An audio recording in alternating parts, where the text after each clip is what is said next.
Anna Williams, Berkeley Heights. I would like to pick up a point from Natasha's letter. That is our board attorney's role in our district and the board's use of the attorney.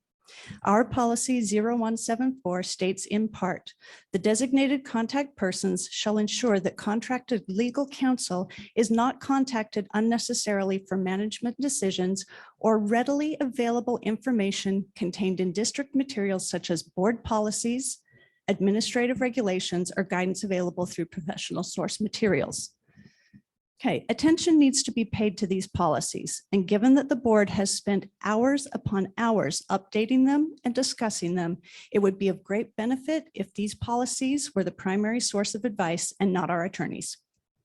There are now at least 2 lawsuits against the district, maybe more, and there are 4 ethics complaints that have been filed by residents in the past year.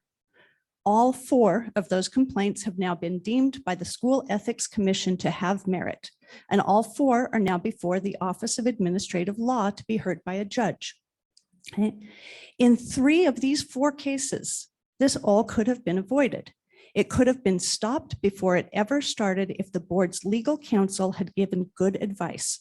Instead, they took advantage of hostilities between board members, and subsequently, they are lining their pockets with our taxpayer dollars while continuing to provide bad advice time and again, as we saw last month with the school records custodian. Given that we are now locked into service with this firm for another year, I'm asking the board to consider looking to our new town council president of an example of what leadership and putting our town first looks like. Everyone makes mistakes. It is a strong person who can both admit to those mistakes and rectify them. It's within your power to end many of these complaints and their associated costs.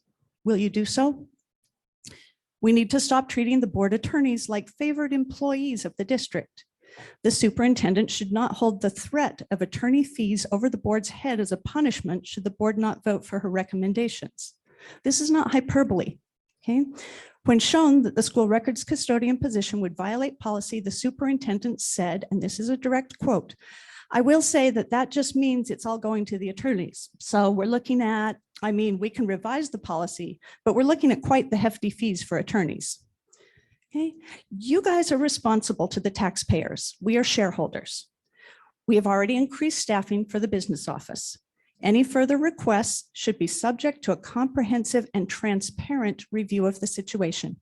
I'm asking that the board not approve this expense without that review.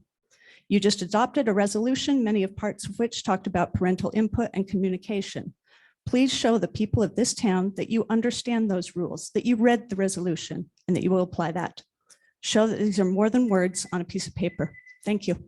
Thank you for your comments. Thank you. Is there anybody else who'd like to address the